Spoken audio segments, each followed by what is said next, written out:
एक बच्चे ने मुझसे कहा कि सर आप एक ग्रेविटी का कोई प्रैक्टिकल करके दिखाइएगा कि दो फॉलिंग ऑब्जेक्ट्स हैं वो सेम टाइम पे नीचे गिरते हैं, तो आप इसका प्रैक्टिकल का दिखाओ। तो प्रैक्टिकल मैं करके दिखाऊंगा बाद में, लेकिन उससे पहले ये क्वेश्चन मेरे सामने आ गया।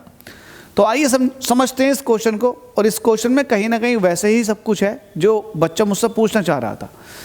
क्वेश्चन आपसे कह रहा है कि आपके पास कोई ऑब्जेक्ट है एक बड़ा सा, उसका अपना ग्रेविटेशनल फोर्स है। ऐसा मान लेते हैं कि अर्थ है, अर्थ का अपना एक ग्रेविटेशनल फोर्स है।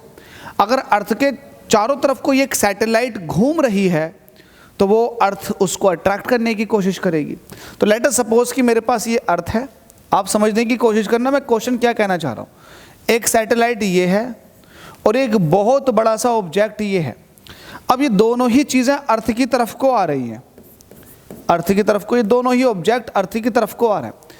तो क्वेश्चन ये सवाल कर रहा है हमसे कि ये दोनों में से जो भारी वाला है इसका मास तो ज़्यादा हुआ और जो हल्का वाला है इसका मास कम हुआ, तो भारी वाला तेज़ी से आना चाहिए और हल्का वाला थोड़ा हल्के हल्के आना चाहिए।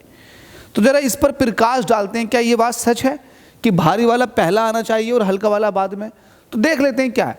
लेट अस सपोज कि मेरे पास इनका मास स्मॉल m है और अर्थ का मास है कैपिटल M। कोई भी सेलेशियल बॉडी आप ले सकते हो, मैंने अर्थ ले ली। अब इनके बीच में अगर आप फोर्स देखोगे तो मेरे पास फोर्स का फॉर्मूला ये लिखा हुआ है, देखिएगा। जो फोर्स निकल कर आएगी उस ऑब्जेक्ट के और अर्थ के बीच में, जिसको आप ग्रेविटेशनल फोर्स कहते हैं, वो हो जाएगा G capital M small m upon distance का स्क्वायर। ये वो डिस्टेंस है अर्थ के सेंटर की इस ऑब्जेक्ट के बीच का गैप, तो इसका स्क्वायर, ठीक है।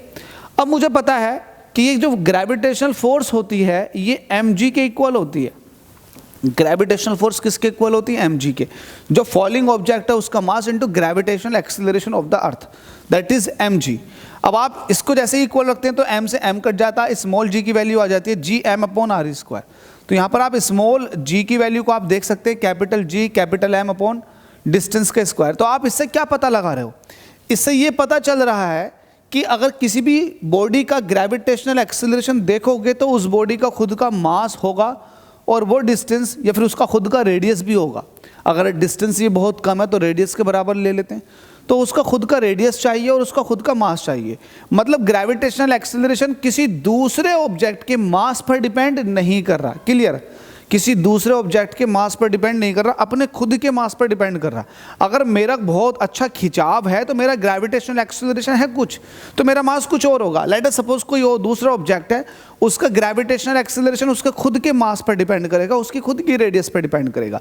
तो हर किसी का ग्रेविटेशनल एक्सीलरेशन उसकी खुद की डेंसिटी, उसके खुद के मास पर डिपेंडेंसी होती है, ना कि जो आने वाला ऑब्जेक्ट है उसके। जब आने वाले ऑब्जेक्ट के मास पर डिपेंडेंसी है ही नहीं ग्रेविटेशनल एक्सीलरेशन थी, तो ग्रेविटेशनल एक्सीलरेशन ये कहता है कि कोई भी आ जाए सबको मैं इक्वल अमाउंट से खींचूंगा। तो दैट्स वाई अगर आप एक हल्का ऑब्जेक्ट और एक भारी ऑब्जेक्ट अर्थ की तरफ को ड्रॉप करोगे तो सेम ग्रेविटेशनल एक्सीलरेशन लगेगा उन पर।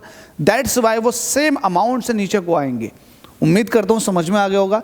यही क्वेश्चन दिल्ली के अंदर पूछा गया था, तो आप किसी भी क्वेश्चन को लाइटली ना लें, सबके अंदर कुछ ना कुछ क्लू है, आप अच्छे से प्रैक्टिस करें। होप सो आपको क्लियर हो गया होगा। Thank you so much.